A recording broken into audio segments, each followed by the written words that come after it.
মার্কা ভালো ঠিক আছে, প্রার্থীটারেও ভুলেন না। মার্কা শুধু ছাপাইলেই হয় না, যোগ্য প্রার্থীও লাগে। নাইলে ওই মন্ত্রী এমপি ৮,০০০ বার হইলেও রাস্তা হয় না, কাম হয় না।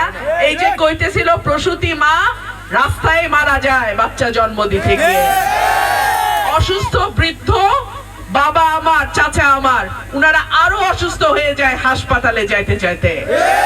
সুতরাং প্রার্থীটাকে দেখেন, প্রার্থীর যোগ্যতা আছে কিনা, সততা আছে কিনা, সাহস আছে কিনা, একা লড়াই করার মতো নেতা কিনা, সেইটা দেখেন।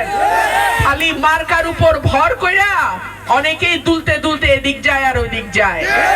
এই দুলুন্না প্রার্থী দিয়ে কাজ হবে না।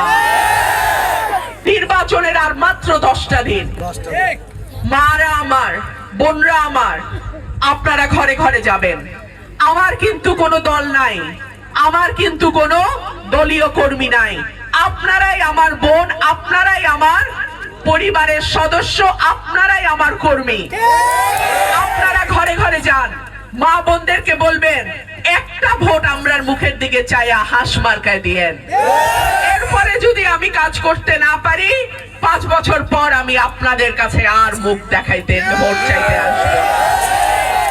আপনাদের কাছে আমার আরেকটা অনুরোধ, 11ই ফেব্রুয়ারি বিকাল থেকে 12ই ফেব্রুয়ারি ভোট গণনা শেষ হওয়া পর্যন্ত আল্লাহ রসুলের দোহাই কেন্দ্র ছাড়বেন না। আমাদের ময় মুরব্বীর দোহাই লাগে, আল্লাহ রসুলের দোহাই লাগে, কেউ কেন্দ্র ছাড়বেন না। আমার একটা হাঁসও যেন কোন শেয়াল নিতে না পারে, আমার একটা ডিমও যেন কোন বেজিতে না নিতে পারে।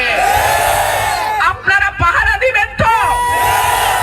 আপনারা যদি 2টা দিন আমার ভোট কেন্দ্রটা পাহারা দেন, আগামী 5 বছর ইনশাআল্লাহ আমি যদি জীবিত থাকি, সুখে দুঃখে বিপদে আপদে কষ্টে আনন্দে আপনাদের সঙ্গে থাকবো।